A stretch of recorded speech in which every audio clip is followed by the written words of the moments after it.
darle una oportunidad para ganar dinero para la iglesia.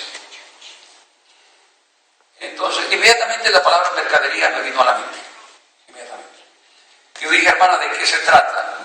Me dijo, mire, usted ha visto este evento que se llama Cabalia. Sí, hermano. Bueno, quiero decirle que le puedo ofrecer todas las boletas que usted quiera y usted las puede vender en la iglesia a $50. Y eso es barato. Ustedes saben que eso es barato. La primera cosa que me vino a la mente es la palabra mercadería. Yo le dije, hermana, sí, el show es muy bonito, pero gracias. Ya lo hemos visto. No le dije ni cómo. Hermano, pero es que puede ser mucha plata. Yo se la pongo más barata y usted la vende. Y yo estaba por dentro que me reventaba, ¿cierto? Y le dije, no, hermana, muchas gracias, ya lo hemos visto. No le dije que lo hemos visto gratis. Y insistió, y es que vengo a nombre de un pastor de Dallas y me he trasladado aquí para vender boletos. Lo interesante es que por la tarde yo fui a recoger las boletas, otro grupo de boletas como de 100, ¿cierto? Y cuando fui allá, una muchacha me dice, ¿usted sabe que esto es gratis? Yo le dije, por supuesto que sí. Y es como la estamos usando para bendición de nuestros hermanos. Y le aseguro que muchas de nuestras familias no podrían pagar lo que vale un evento como este. Es muy costoso para nuestra gente, en verdad. Y yo le dije, ¿por qué me lo dice? Y me dice, porque vamos a cortar algunas instituciones de caridad que están negociando con esto. Inmediatamente me vino a la mente la persona que me estaba llamando. Y estoy seguro que se refería a esa persona que está haciendo negocio aquí en Seattle. Incluso no hay ni de aquí. Tiene desde Dallas. Y alguien por allí, de alguna manera, consiguió un grupo de boletas, 300, 400, 500.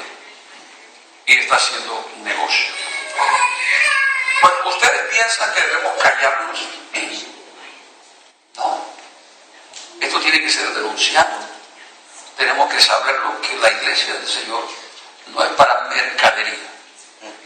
Aquí a veces se hacen comidas para una causa justa que es la radio. Y se cobra algo para la comida y todos aportamos con mucho gusto. E incluso yo diría que las ganancias que se obtienen es porque las mismas hermanas invierten, como la hermana Denis dice, yo quiero hacer, te digo un día, yo quiero donar para la radio, no quiero cobrar nada, yo quiero dar los elementos para la comida y prácticamente parte de la ganancia es lo que ella da y porque nosotros comemos y de pronto hay algo extra allí, en lugar de ir a comer a un restaurante más caro, pues nos comemos las pupusas aquí y bendecimos un ministerio que está tocando vidas. La causa es justa, ¿cierto?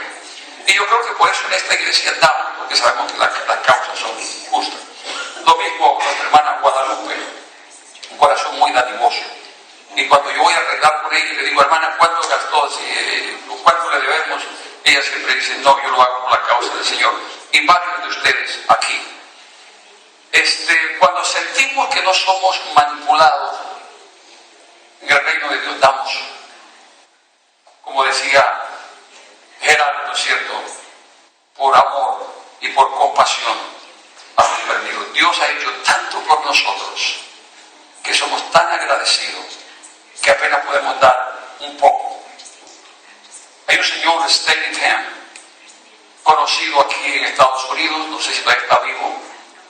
Yo trabajé para esa institución en Colombia como fundador de iglesias. Y ese señor empezó su negocio con $20. Él no tenía plata, pero llegó a una reunión misionera y tenía $20. Y pasaron el plato y el Señor le dijo, entrégalos. Y decía, ¿y cómo empiezo mi negocio? Y el Señor le decía, entrégalo, y voy a encargarte de ti. Y entregó sus $20. Y lo interesante es que ese señor hoy día tiene 5 fábricas de acrílicos en Estados Unidos. Y él empezó a sostener el ministerio misionero mundial con el 10%. Después dijo, es muy poquito. Dios me ha bendecido tanto, voy a dar el 20%. El asunto es que él cambió y llegó a dar el 90% y se quedó con el 10%. Y entregaba el 90%. Y su fábrica flotando. Y después dijo, no, ni el 10%, quiero que me den un sueldo como cualquiera de los empleados aquí, de los papajitos. Y es un señor tan humilde que fue a construir una casa. Y llamó a algunos líderes y les preguntó, ¿ustedes piensan que esta casa es muy lujosa? Y la gente le dijo, no, usted se lo merece. Pero él dijo, yo no quiero dar apariencia, tengo plata. Entonces dijo, yo quiero entregar mis fábricas todas a Dios, yo no quiero ser el dueño. Y fue de un abogado y le digo, mire, yo quiero pasar todas mis fábricas de acrílico, 5, a nombre de Jesús. Y el abogado lo pensó y lo pensó y le dijo, ¿cómo le hago? ¿Y quién viene a firmar?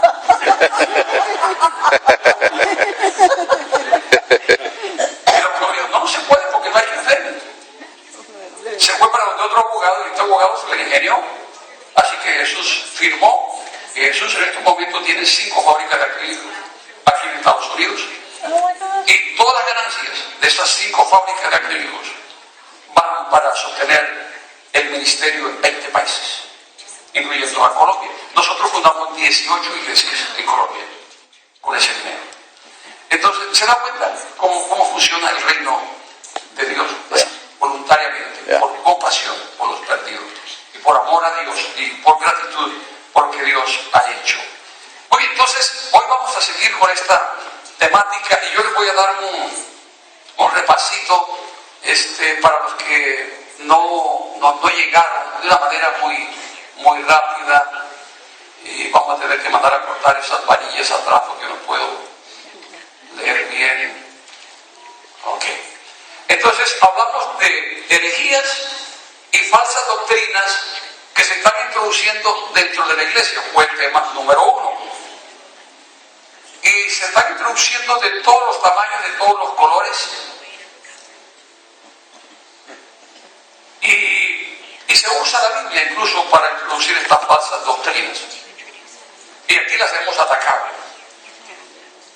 Incluso alguien que se estaba preparando para líder, se fue a una reunión, como dije el domingo pasado, vino infectado de una falsa doctrina. ¿Cuál era?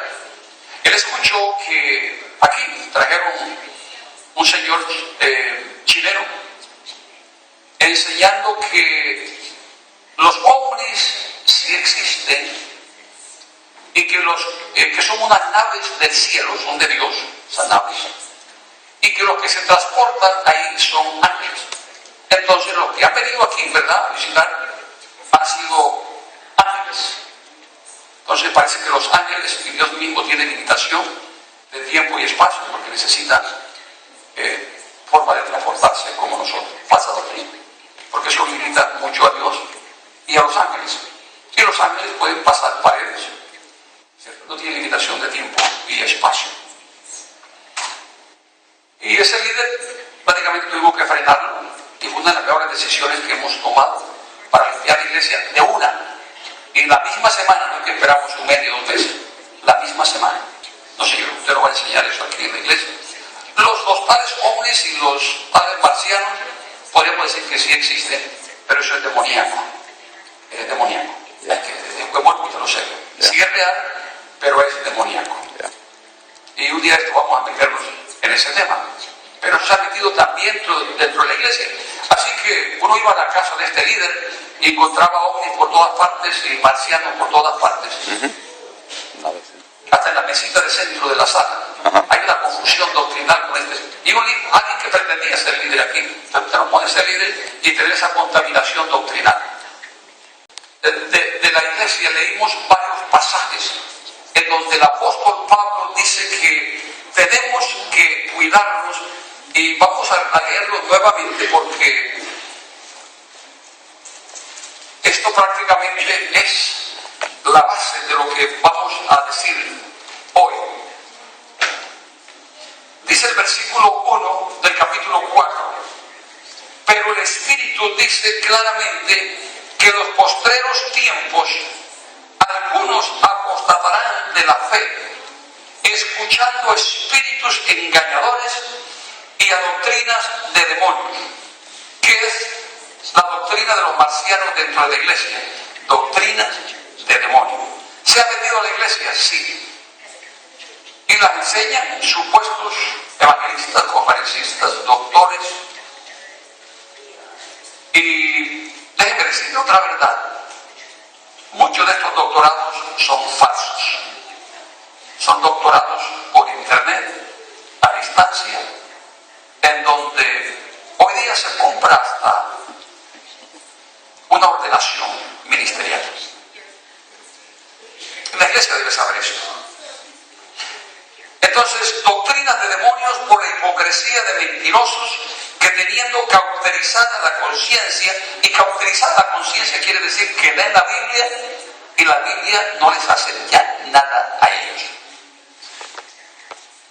No les penetra a ellos. Eso es lo que significa conciencia cauterizada. Prediqué un mensaje aquí una vez titulado Callosidades espirituales. El corazón tiene tantos callos ya que la palabra no le entra.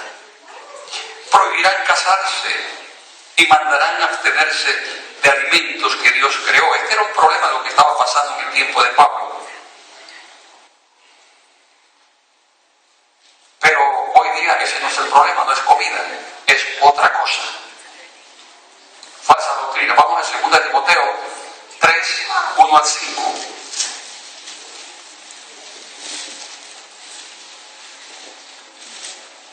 Y dice así, en 2 Timoteo, me faltan 2 puntos, 2 Timoteo 3, no es 31, es 3, 1 al 5. También debes saber esto, que en los postreros días vendrán tiempos peligrosos. Ya estamos en los postreros días. Bíblicamente ya estamos en los postreros días. Porque habrá hombres amadores de sí mismos, avaros, vanagloriosos, soberbios, blasfemos, desobedientes a los padres, ingratos, impíos, sin afecto natural, implacables, calumniadores, intemperantes, crueles, aborrecedores de lo bueno, traidores, impetuosos, infatuados, amadores de los deleites más que de Dios, que tendrán apariencia de piedad, pero negarán la eficacia de ellos. A estos evita. Y el problema consiste en lo siguiente: la apariencia de piedad. Entonces, ¿qué necesitamos? Discernimiento espiritual. Estar en la palabra para no ser desviados de la verdad. Y hablamos de lo que es la crucifixión y flagelación del cuerpo en Filipinas. Ustedes dirán, bueno, ¿y esto qué tiene que ver con lo que el pastor está enseñando? Mucho, porque esto de la flagelación, de la crucifixión y la flagelación del cuerpo en Filipinas tiene una connotación religiosa.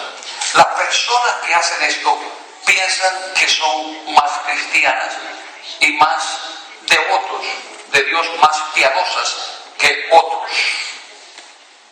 Pero lo interesante es que estos, de alguna manera, aunque viene de la iglesia tradicional donde nosotros venimos, se ha ido infiltrando poco a poco dentro de la iglesia cristiana.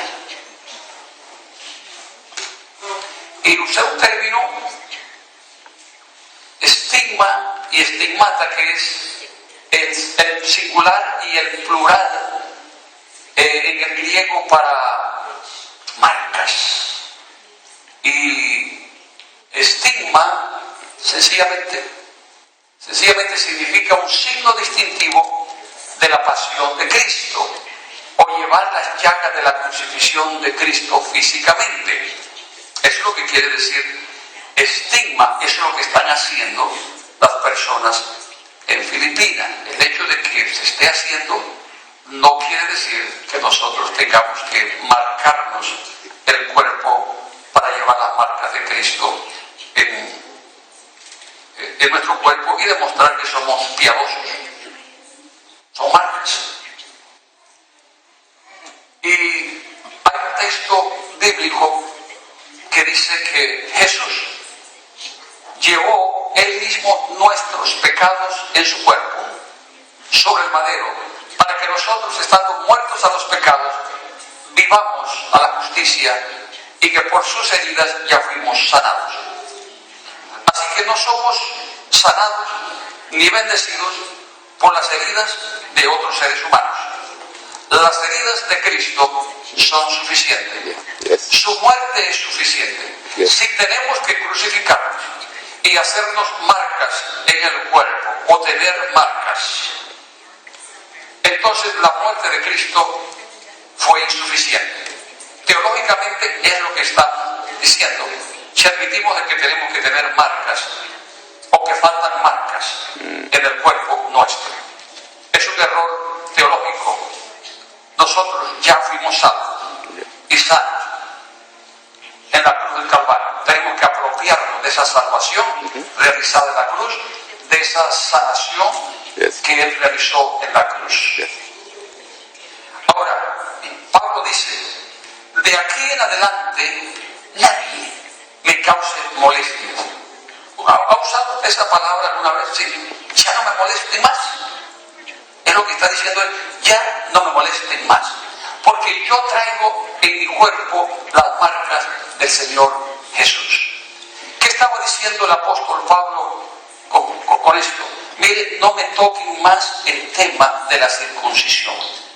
Eso no salva a nadie. Y él les dice: si se trata de llevar una marca, yo tengo demasiadas marcas ya en el cuerpo. Pero con esto Pablo no está diciendo que debemos llevar marcas. Él está usando su ejemplo para decir: mire, no me digan que tenemos que predicar la circuncisión. Y cuando a mí no me toquen más el tema, porque como ejemplo ya tengo demasiadas marcas. Así que yo hice una lista para ustedes hoy, porque nunca lo había puesto así como número 1, número 2. Me llamó la atención que son bastantes, aunque lo leímos el domingo pasado. Bueno, estábamos hablando de las marcas en las manos, ¿cierto? Hay personas que sangran por las manos, lo mencioné el domingo pasado. Otros sangran por las manos, los ojos y hasta por la cabeza. Otros por las manos y los pies. Y algunos están predicando tanto de la iglesia católica, la iglesia de habla inglesa y la iglesia hispana, que esto es algo de Dios, pero esto no tiene explicación bíblicamente y no es necesario. Y venden estos pañuelitos. El evangelista llega y sangra y hace un arrugue de pañuelitos y se vende. Bueno, digamos que usted se lleva un pañuelo de esto para la casa. Yo le digo: ¿para qué es ese pañuelo? ¿Para qué? ¿De qué le sirve ese pañuelo? ¿Qué poderes tiene ese pañuelo? ¿Cómo me explica usted que es sano llevarse ese pañuelo para la casa? ¿Está usted en obediencia o desobediencia haciendo eso? De hecho, está en desobediencia. Sencillamente es un trapo sucio de sangre. Así es. Pero eso se metió dentro de la iglesia cristiana y todos comen del cuento, hasta los ministros. Porque llega una persona hasta que sangra y le dice al pastor: pastor, más adelante que lo voy a bendecir con la sangre mía.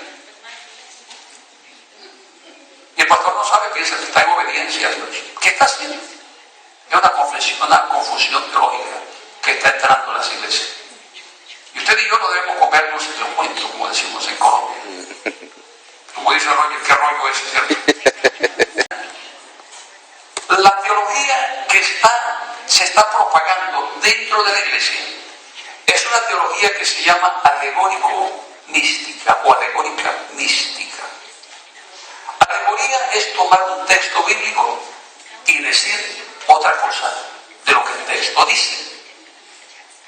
Un ejemplo, Pablo dice, no me molestes más, no me hables de esa situación, porque yo tengo demasiadas marcas en mi cuerpo. Y se estaba refiriendo que ha sufrido mucho por la causa de Cristo. Entonces algunos han tomado este texto para decir que esas marcas son las marcas que debemos llevar. Y por eso la gente se crucifica. Como 5 personas o más se crucifican en Filipinas. Y eso se está introduciendo dentro de la iglesia cristiana. Mística, porque le ponemos un significado, una mística, trapito sucio de sangre, como que tiene ciertos poderes. Y una teología alegórica y mística que entra en la iglesia falsifica todo.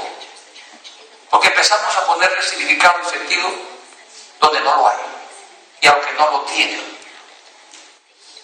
Y por eso estamos estudiando estudio bíblico inductivo.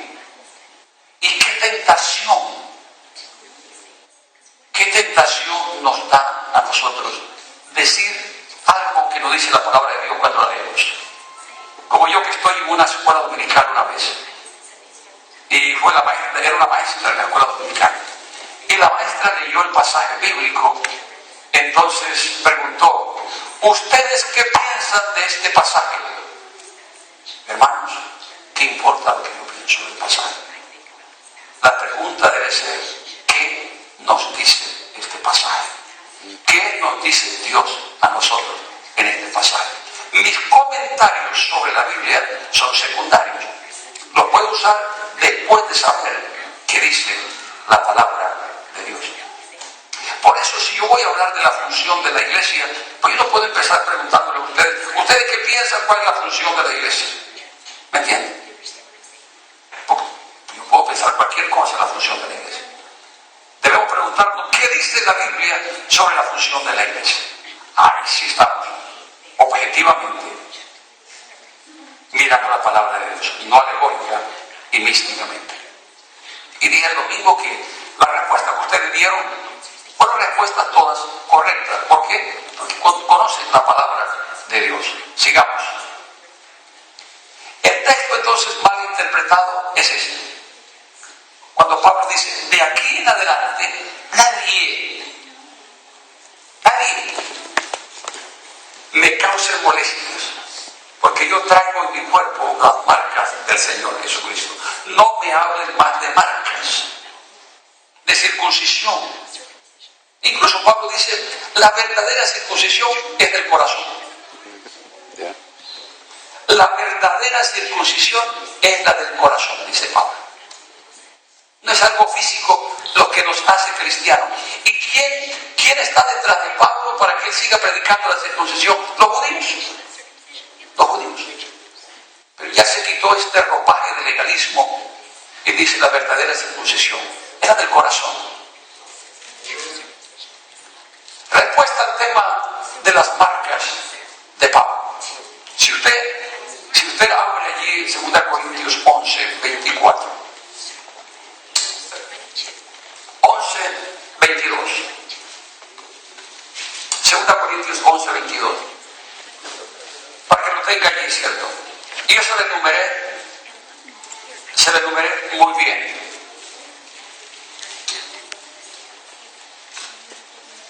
Entonces, estas son las marcas a las que se refiere. Es interesante. No incluye la circuncisión. La marca de Pablo es mucho trabajo por la causa de Cristo. Entonces, si hay algo que lo caracteriza a él como buen ministro de Cristo, es el demasiado trabajo por la causa de Cristo. Yo creo que la Iglesia de las Américas sabemos un poquito de esto. Trabajamos duro aquí por la causa de Cristo. Todos. Y esto debe ser un buen distintivo, no una marca. en la piel. No es cargar una cruz en el pecho. Pablo dice el trabajo duro. La otra marca, la segunda marca, dice, he recibido un sinnúmero de azotes por la causa de Cristo. Esa es una buena marca. En tercer lugar dice, he estado en cárceles más que ustedes. Ustedes que hablan de la circuncisión quizás ni han estado un solo día en la cárcel. Yo he estado muchas veces en la cárcel. Por eso es que Pablo está cansado. Está aburrido que le hablen de la circuncisión, porque estos religiosos nunca han caído en la cárcel por la causa de Cristo, pero él sí. Y eso es una buena marca de ser cristiano, de ser un apóstol. En cuarto lugar, él dice, he estado muchas veces en peligros, y peligros pero de muerte. Esa es una buena marca, diferente a ser circuncidado. Yo no sé cómo hacían los judíos para saber si alguien estaba circuncidado, porque es algo tan privado. ¿No? Le quitaban la ropa a los hombres. ¿Qué hacían? No sé. Porque los perseguían. Y lo averiguaban a ver si estaba la persona circuncidada o no. Y me parece algo bastante preocupante de que los judíos estaban más preocupados por esa marca externa más que la marca que habla el apóstol Pablo. Y la otra cosa dice, de los judíos muchas veces he recibido 40 azotes menos uno. Muchas veces parece que perdió la cuenta. Ya él perdió la cuenta.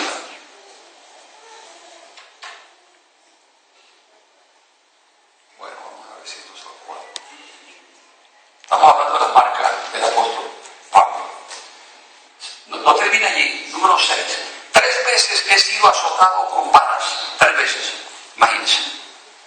Y imagínense las marcas que lleva de estos azotes en el cuerpo.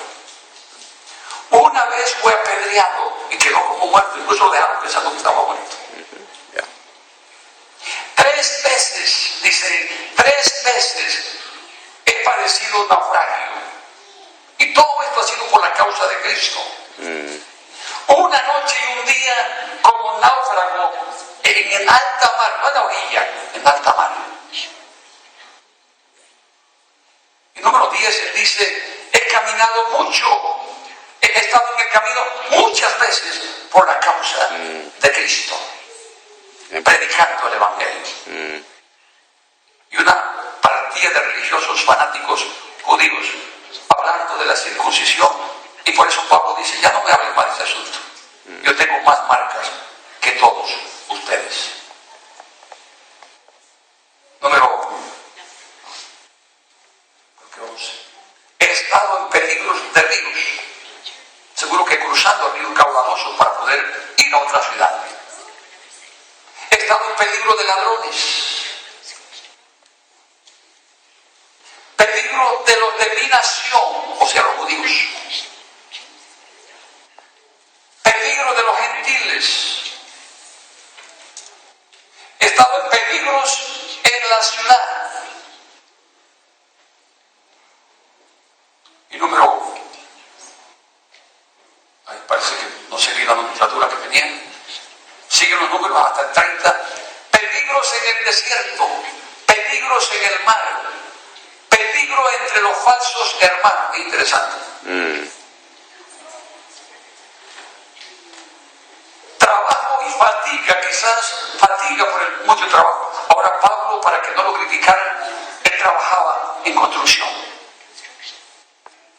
Para que no lo criticaran. Sin embargo, usó ofrendas de las iglesias que no eran criticonas para que el Evangelio, dice, no sufriera. Y ha sufrido muchos desvelos, muchos trasnochos por la causa del Señor Jesucristo. Entonces, frente a... Creo que sigue la lista, ¿cierto? ¿O es la misma? Peligros en el desierto, peligros en el mar. hambre y en sed, en ayunos por la causa de Cristo, frío, desnudez, y finalmente, incluso este es el número 30, no sé qué pasó con la numeración y se me cambió al final, porque lo tenía hasta el 30, y además de otras cosas, dice, lo que sobre mí se agolpa cada día es la preocupación por todas las iglesias. O sea, él iba fundando iglesias, pero este hombre se trasnochaba, se desvelaba, pensando de que habían otros enseñando falsa doctrina y que lo que había hecho otros lo estaban dañando.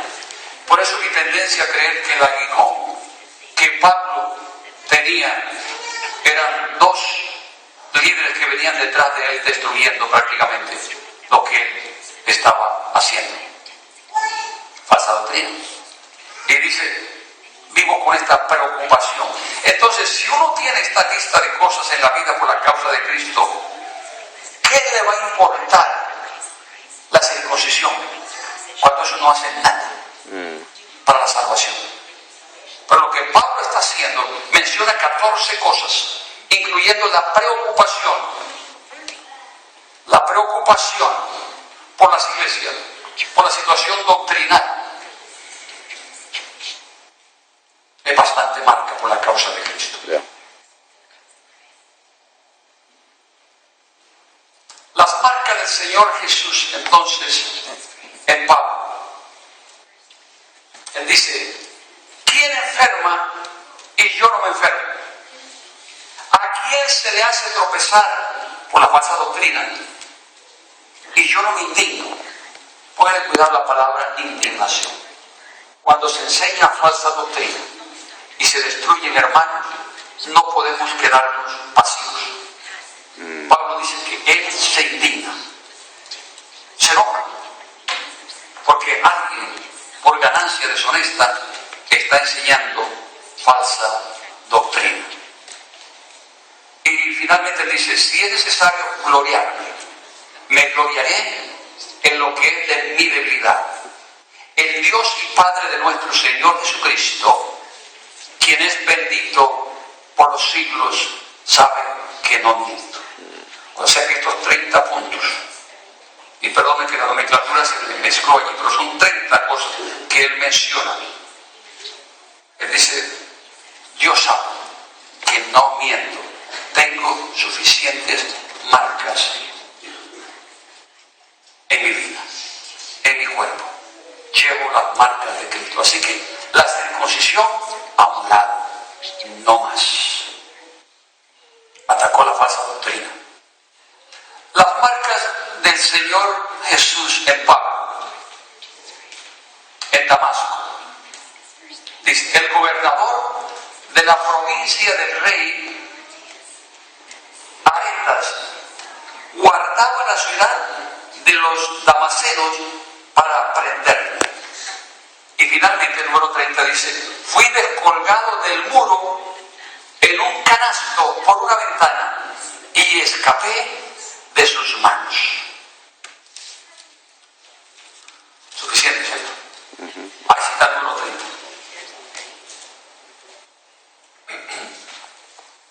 Entonces yo decía el domingo pasado que estigma ocurre en un porcentaje mínimo de la población mundial y se manifiesta cuando la persona está bajo una fuerte e intensa presión emocional.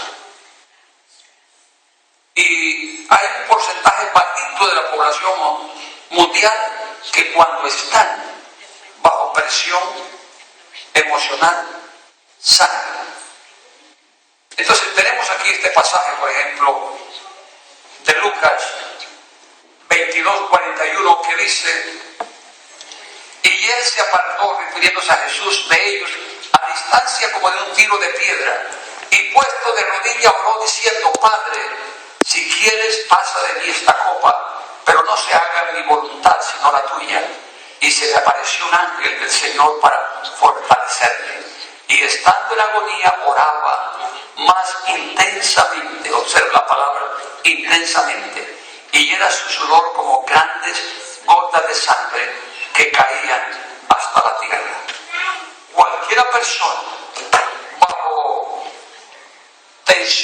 emocional puede sangrar, pero hay un porcentaje quizás entre cada 1000 una persona que siempre que esté bajo tensión emocional va a sangrar, y usualmente son las manos y los pies. Ahora, el hecho de que esto exista en la Biblia, que Jesús haya sangrado porque estaba bajo una presión emocional, no nos da a nosotros lugar para establecer una doctrina falsa de ese pasaje. Sencillamente está diciendo que Jesús estaba emocionalmente bajo una opresión que hasta su sudor parecían gotas de sangre. Pero no podemos inventar una teología de allí, que sangró. Estaban sufriendo emocionalmente y después viene la muerte de cruz. Pero no podemos ponerle alegoría a eso y mística donde no la hay. Así que en este pasaje no podemos inventar una nueva doctrina.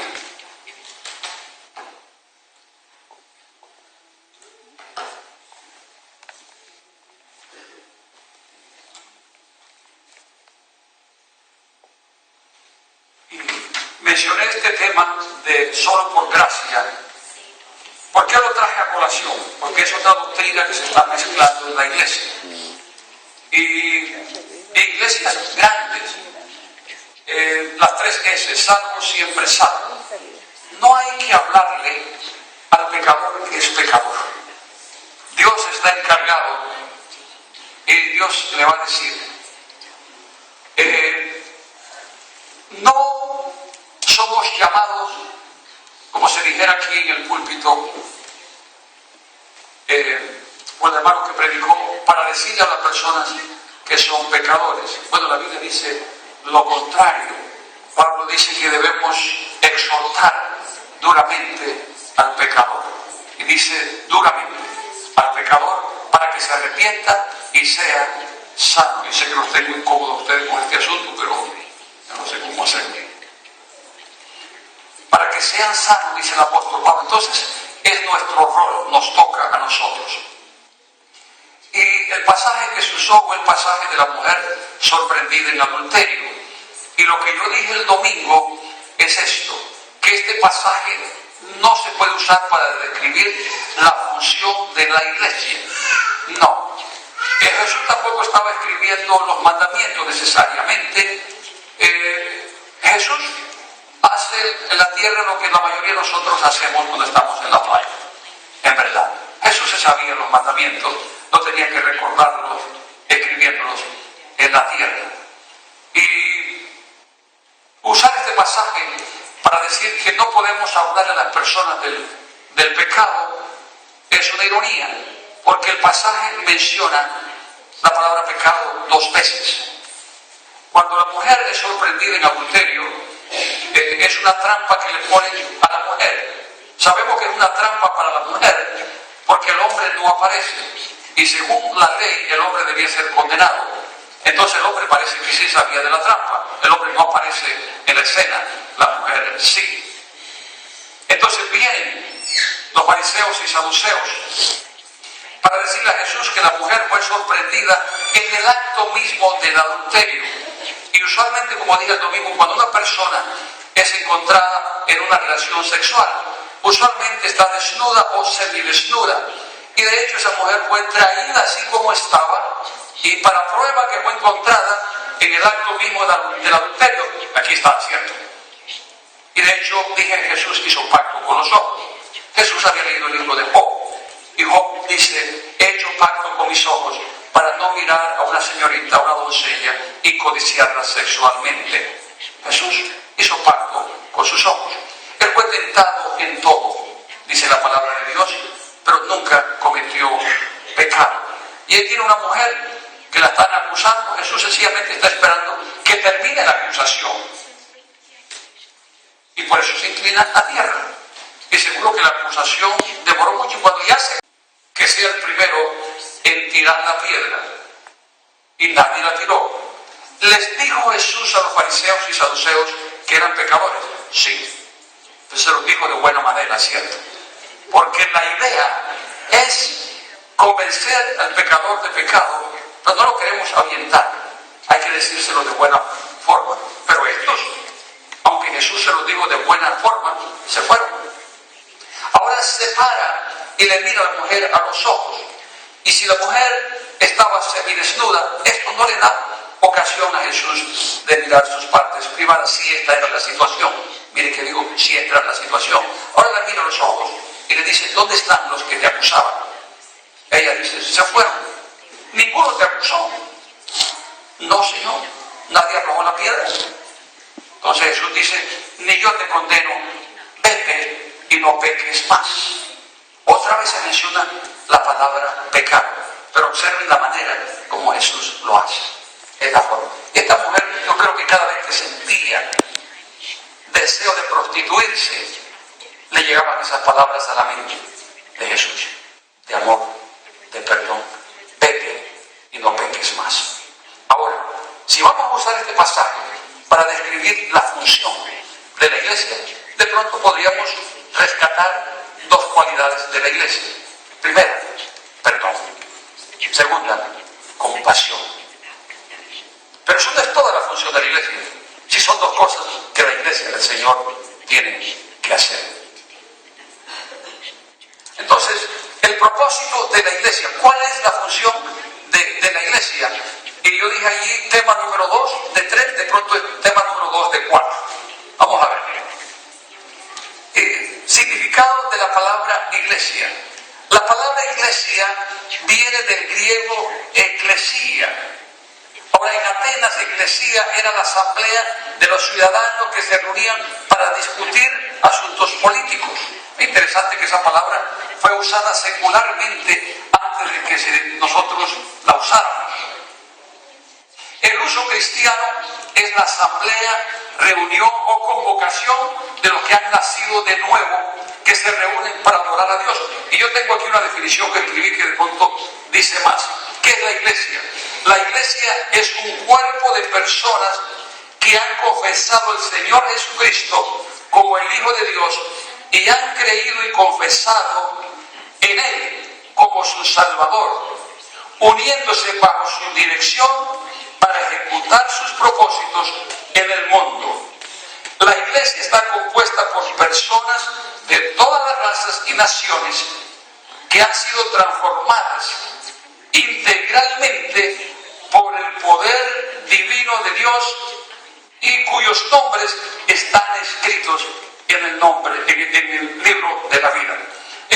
Esta definición yo creo que se identifica más con lo que nosotros creemos y lo que nosotros somos. Bueno, la palabra iglesia tiene dos usos. Y de pronto ustedes no sé si pueden leer. La palabra iglesia tiene dos usos. Y puse una foto allí para mostrar a estas personas bonitas. Amén. Entonces, iglesia. Iglesia son los cristianos que han sido salvos, como acabamos. Te podríamos decir que la iglesia es esta. Es un grupo de personas. Eso es iglesia. Pero la palabra iglesia tiene otro uso. Templo. Edificio destinado exclusivamente a un culto, servicio religioso o lugar donde se rinde culto, devoción a Dios, debo decir Dios ahí, a un arte o a una ciencia. Entonces, el templo tiene varios usos. Puede ser que se reúne para hablar de política. Nos reunimos para asuntos religiosos, como aquí.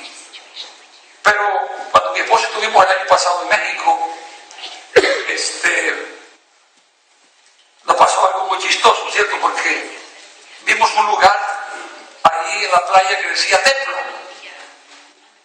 Y nosotros dijimos, interesante la palabra templo para un lugar, esto aquí en la playa. Grandísimo, hermoso, luces por los lados de muchos colores. Así que el templo cambia de color morado, verde.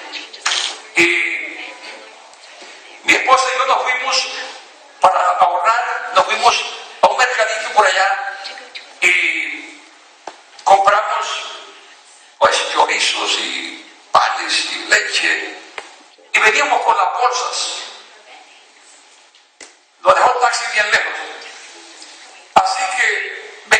pasando por el templo.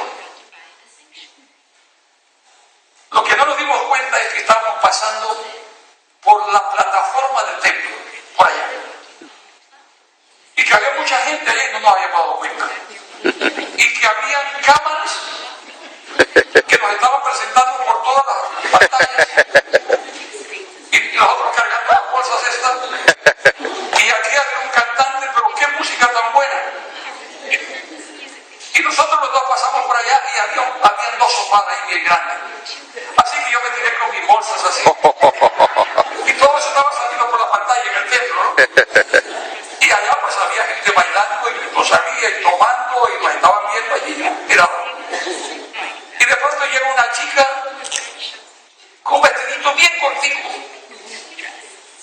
Estamos en el templo igual, en México. Y dice, Señor,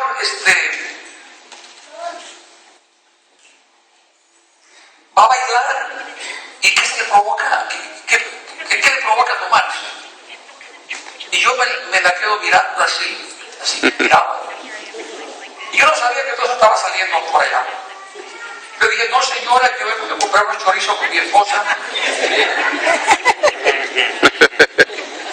Pero cuando dije eso, no sé por qué. Me entró una risa y mi esposa me miraba como que se estaba ofendiéndola, pero no podía parar de reírme. Después cuando ya pasamos un poquito y nos dijimos, vamos a pararnos de aquí porque la muchacha dijo, no, para estar aquí hay que comprar y hay que participar. Entonces le dije a mi esposo, me dice, vámonos. Y después empezamos a ver todas esas pantallas, que estábamos exactamente detrás del cantante y que todo eso se televisó ahí esa noche, ¿cierto? Bueno, estábamos en el templo, pero es un templo para la música, el arte. Y una noche fuimos y una rusa contó la historia de México, con este asunto como con ceniza, ¿no? Unas manos de lo mismo. ¿Qué cosa también? Contó la historia de México con las manos, dibujándolo. Qué cosa tan preciosa. Bueno, ese lugar se llama templo, para el arte, la música, y patandean y bailan y presentan danzas bonitas de México allí y todo eso. El uso de la palabra templo se usa indistintamente. Nosotros salimos de la casa y decimos, voy para la iglesia, pero en verdad la iglesia va para el templo. ¿Me entiendes? Sí. Yo soy de iglesia y la iglesia va para el templo, pero decimos, yo voy para la iglesia. Entonces estamos usando el término indistintamente. La iglesia somos nosotros. El templo es este. Entonces, si yo pregunto aquí, ¿cuál es la función de la iglesia? La primera cosa que tengo que explicar es a cuál iglesia me refiero. Porque el término lo estamos usando indistintamente ya. Señor, si usted se refiere al edificio, la función es agregar personas. Todo tipo de reunión, aquí hemos tenido todo tipo de reuniones, ¿cierto?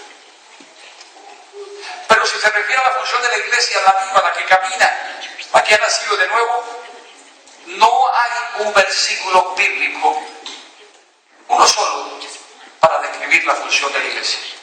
Hay cientos de versículos para describir la función de la iglesia. El propósito de la iglesia, o cuál es la función de la iglesia. Esteban usó el término iglesia para el grupo de Moisés que estaba en el desierto. Y es Esteban, antes de morir, relatando la historia. Mire lo que dice. Este Moisés, que estuvo en la congregación, la palabra que usa Esteban es eclesía. Congregación, es la misma palabra, eclesía. En el desierto, con el ángel que le hablaba en el monte Sinaí y con nuestros padres, está diciendo que ese grupo que no tenía techo, que andaba por el desierto, era una congregación, era una eclesía, era una iglesia también, y que también fueron desobedientes. Iban en el desierto, pero en sus corazones estaban atrás, estaban en el mundo, estaban en Egipto. Iglesia, o la iglesia es el cuerpo de Cristo. Y me toca leerlo acá otra vez. Miren lo que dice la palabra de Dios. Vosotros pues sois el cuerpo de Cristo y miembros cada uno en particular. Abra su Biblia allí porque ahorita vamos para allá. 1 Corintios 12.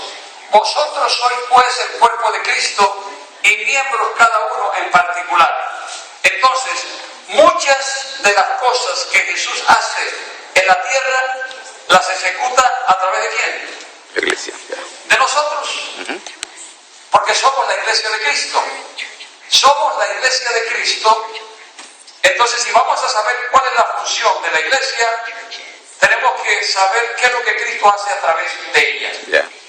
Y Cristo se mueve en este mundo a través de su cuerpo, la iglesia. Usa nuestra voz, nuestros ojos, nuestras manos, nuestros pies.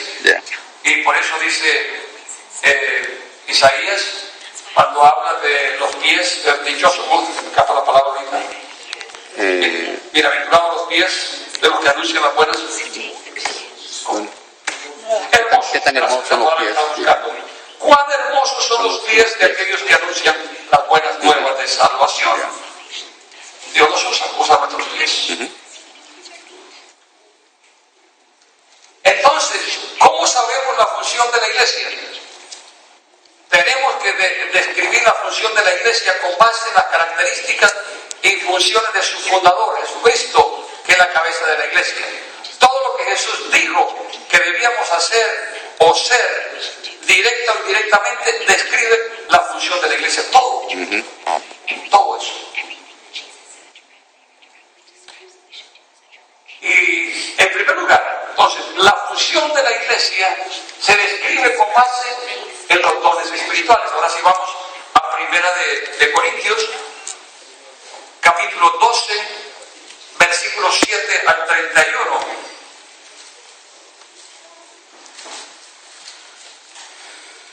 Mire lo que dice. Ahora, vamos a empezar a contestar. En primer lugar, decimos, la función de la iglesia se describe con base en los dones. Vamos a leerlo y vamos a hacer la observación a la vez. Pero a cada uno le es dada la manifestación del Espíritu para provecho. Porque a este es dada por el Espíritu palabra de sabiduría. Y cuando esa palabra de sabiduría se pone en función en la iglesia, eso es parte de la función de la iglesia. A otro palabra de ciencia según el mismo Espíritu. A otro fe por el mismo Espíritu. A otros dones de sanidades por el mismo Espíritu. A otro el hacer milagros. A otro profecía. A otro discernimiento de espíritu. Todo esto es la función de la iglesia. A otros diversos géneros de lenguas. A otros interpretación de lengua. Pero todas estas cosas las hace uno y el mismo Espíritu, repartiendo a cada uno en particular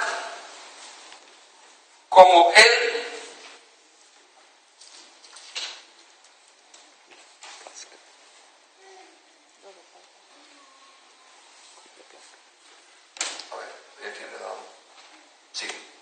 porque así como el cuerpo es uno y tiene muchos miembros, pero todos los miembros del cuerpo, siendo muchos, son un solo cuerpo.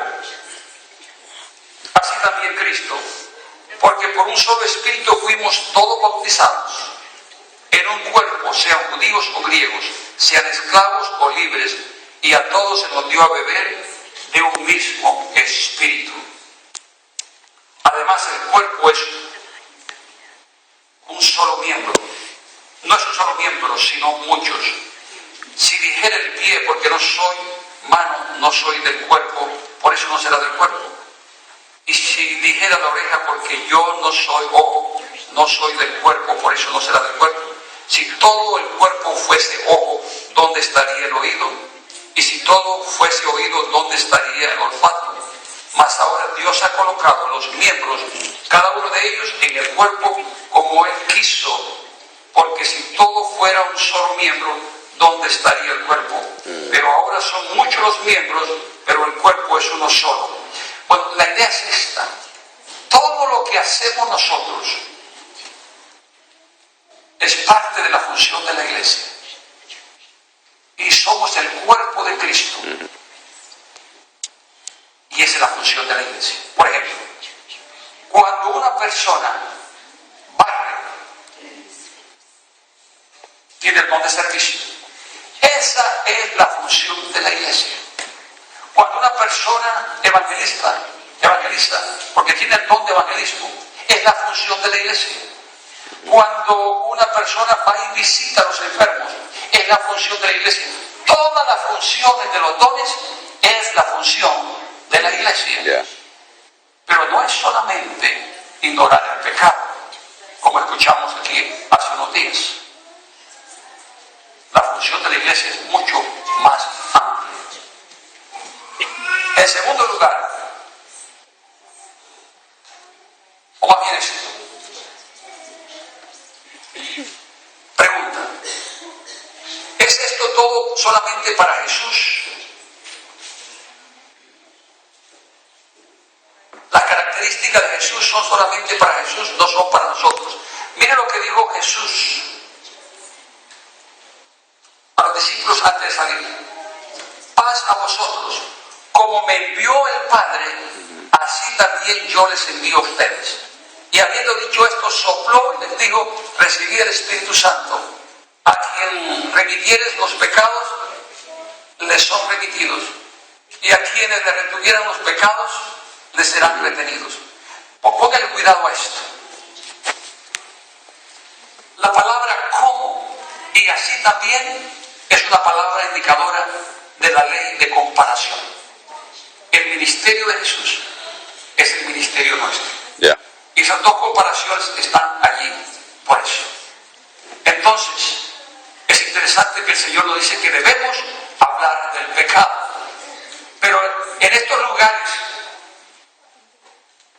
donde se habla de que ya la gente son salvos y levantaron la mano, aunque esté en el pecado, no se le menciona el pecado dentro de la iglesia. Y el apóstol Pablo dice que debemos reprender lo que está en el pecado, pero es la forma como lo debemos hacer. Y aquí aún se nos dice que debemos declarar a las personas en pecado o libres del pecado. Y el ministro sí debe tener la habilidad y el valor de decir a una persona, hermano, si sigues así como estás y el Señor te encuentra así, te espera la condenación eterna. Arrepiéntete, hermano. ¿Cómo te puedo ayudar? Es el deber de nosotros de alertar que está en pecado. Somos atalayas del pecador. Yeah. Es decir, la muerte te acecha, el diablo te acecha para destruirte. Claro que si uno no habla de pecado, la iglesia podría crecer más. Se puede llenar más rápido. Pero eso no es el ideal.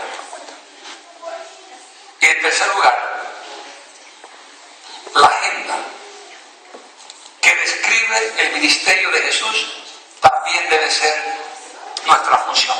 Yes. Debe ser nuestra función. Y de pronto el versículo más completo de la función de Jesús y la función nuestra, que es cuando el Señor dice, el Espíritu del Señor está sobre mí, por cuanto me ha ungido para, ¿qué? Dar buenas nuevas a los pobres.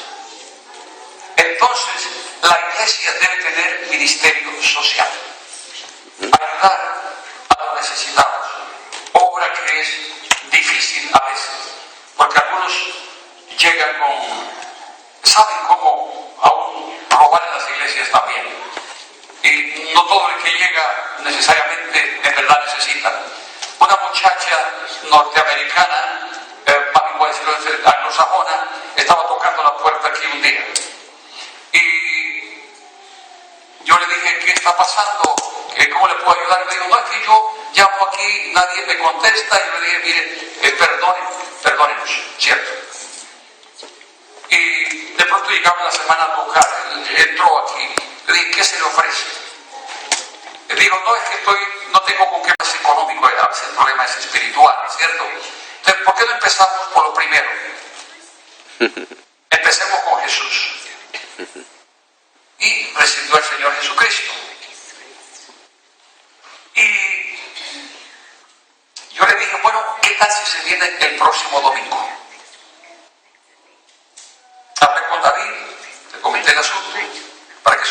que nosotros, la Iglesia de las Américas, le íbamos a dar una ofrenda. Así que mi esposa le pidió un cheque a la tesorera de la ofrenda de amor que colectamos aquí. Y yo traje el cheque ese domingo para ver si la persona estaba. Y no llegó. Algunos quieren el milagro de Dios, pero no al Dios del milagro.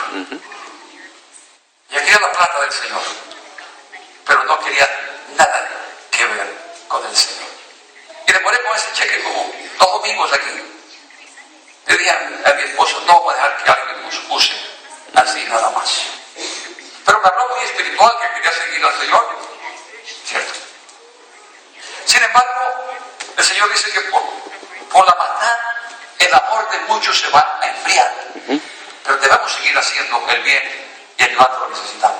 La segunda cosa que se menciona aquí es, él dice que el Padre lo ha enviado a él a sanar a los quebrantados de corazón. Bueno, ¿dónde está la iglesia para ayudar a los que están deprimidos? A nosotros nos llaman muchas personas con problemas esquizofrénicos y en verdad el problema es espiritual. Y se ha sanado muchas personas y por asunto de ética no pido testimonio en esta área, pero personas que tenían problemas que se creía que eran dementes, y lo que necesitaban era atención de parte de la iglesia, ministración y liberación. Por ejemplo, la tal esquizofrenia esta, ¿cómo empieza en la mayoría de los casos? Hago la salvedad. La persona decide que en la casa no lo ama. No lo ama la esposa, no lo aman los hijos, o el esposo no la ama, los hijos no la aman, el gobierno no la ama, todo el mundo es malo. Entonces, ¿qué empieza a hacer esa persona? Se crea un mundo irreal. Y empieza, el diablo es práctico en esto, le empieza a dar ilusiones del mundo, fantasías. Entonces la persona empieza a vivir en un mundo diferente al mundo real. Y como decía la tía, por eso usted a veces va conduciendo en la calle y ve a alguien que va manejando un avión, ¿cierto?, en la calle. Y esa persona en verdad está piloteando un avión en el mundo irreal. Y es posible que lo vea y va bien alto. O como les decía la tía, yo iba por la calle en el centro de Seattle cuando tenía la oficina allá, y esta persona que estaba jugando basquetbol y estaba haciendo las canastas del mundo, ¿cierto? Y se reía cada vez que hacía una canasta, y seguía pivoteando la bola. Un mundo de fantasía. Bueno, lo más seguro es que esa persona necesitaba liberación. ¿Quién ayuda a las personas que están quebrantadas del corazón? Las que están en divorcio. Bueno, esa es la función de la iglesia. La agenda de Jesucristo es nuestra agenda. En tercer lugar, a pregonar libertad a los cautivos. ¿Cautivos de qué? Del diablo. Del diablo. Es parte de la función de nosotros. Y gracias a Dios que lo estamos haciendo. Y en cuarto lugar, a dar vista a los ciegos. Especialmente los ciegos espirituales. Pero en el caso de Jesús, era doble vista, aunque no veían físicamente, y también los que no podían ver espiritualmente. Y en quinto lugar, a poner en libertad a los oprimidos. Y de hecho hay 2 tipos de opresión. Hay una opresión que es social, y el Evangelio nos puede liberar. Hay hogares pobres latinos porque el hombre está bajo la opresión del diablo, y el fin de semana o en la quincena se toma la quincena y ese hogar está bajo opresión. Y cuando llega el Evangelio, el dinero alcanza más. ¿Usted me entiende? Alcanza más, hasta para compartir con el reino de Dios. Y por último, el Señor dijo, la agenda mía es predicar el año agradable del Señor. Y yo he llamado esto la verdadera prosperidad, para contrarrestar la prosperidad barata que se está predicando hoy día en las iglesias. Porque la prosperidad verdadera, ¿cuál es? Es buena nueva de salvación, o sea, salvación. También es sanar a los enfermos, los que están quebrantados de corazón, los que están cautivos, los ciegos espiritualmente y los que están oprimidos por el diablo. Después la persona puede decir, ahora sí sé lo que es prosperidad. sí sé. Ahora sí puedo vivir una vida abundante. Una vida abundante. Pues para otro día. Tenemos que darle gracias al Señor. Ya. Que somos sanos. Que nuestro corazón quebrantado sea sanado. Que hemos salido de la cautividad del diablo. Yo no le tengo miedo al diablo en esta área. No. Yo he sido libre y cada vez que intenta volver, digo, no, Señor, usted no tiene entrada aquí en mi vida otra vez. Y mucho cuidado con abrir puertas al diablo. Yo no quiero vivir bajo presiones del diablo. Yo viví. Yo sé lo que es eso. La opresión del diablo es tremenda. Y hoy día, yo creo que la Iglesia de las Américas vive una vida abundante. Esa es una verdadera prosperidad. Yo los veo a ustedes disfrutando de la salvación. Yo no los veo oprimidos por el diablo. Yo los veo contentos, entusiasmados por la causa del Señor. Pero también he visto algo en el área económica. Cada vez que oramos por alguien que no tiene empleo, Dios hace el milagro. Ha sido constante. La hermana Guadalupe, ¿cierto? Yo le decía a esta mujer, cuando ella me comentaba de la situación económica, y dice, no hablamos de cierto, no hay que hablar ahora, le damos mucho ya. Ella siempre me contaba de su situación económica, como varios hermanos, y orábamos. Y yo le decía a ella, incluso le dije como en 2 o 3 ocasiones, yo no sé de dónde va a venir la respuesta de Dios, pero va a llegar para ti, hermano. Y tengo un compromiso grande como pastor tenerte que decir eso. La respuesta va a llegar. Bueno, un día tiene una llamada por allá de Oklahoma de una señora, Chicago, gracias, Chicago. Y esta persona me dice, pastor, creo que esta es la iglesia. ¿Para qué? Para que usted me recomiende a una dama para este trabajo. Yo le dije, esa la tengo. Y ella dijo, cuando consiguió el trabajo, este es el empleo. Y hasta su rostro cambió porque estaba, ¿cierto? Dios nos libera de esa opresión. ¿Qué pasa, Señor, con la parte económica? Y pero hemos confiado en Dios aún por estos detalles del trabajo. Y esto es lo que ha hecho crecer nuestra fe. Yo he visto a algunos de ustedes con carros nuevos. No es que tenga envidia, nada de esas cosas. Pero bien hecho. Sí. Porque ustedes buscaron primeramente el reino de Dios y su justicia. Y las demás cosas están llegando por añadidura. El problema es cuando su vida está mal, su liderazgo está mal. Venga, pastor, le muestro el carro, el último modelo que conseguí. Le dije, aquí se invirtieron los roles. Primero la añadidura y a Dios cuando, mi querido hermano. Busca primeramente el reino de Dios y su justicia. Y las demás cosas vendrán por añadidura. Gracias a Dios por sus carros nuevos. Está bien. Está bien. Le pido orar.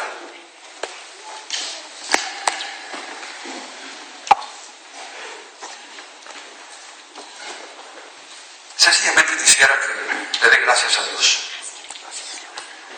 Vamos a darle gracias a Dios porque hemos entendido su llamado, la función de la iglesia. Este mensaje que es tan amplio. Y yo creo que fue por la gracia y la misericordia de Dios que pudimos entender esta visión. Mientras usted ora, le digo, mi esposa me decía, yo creo que el Señor nos está bendiciendo porque hemos sido obedientes a la palabra.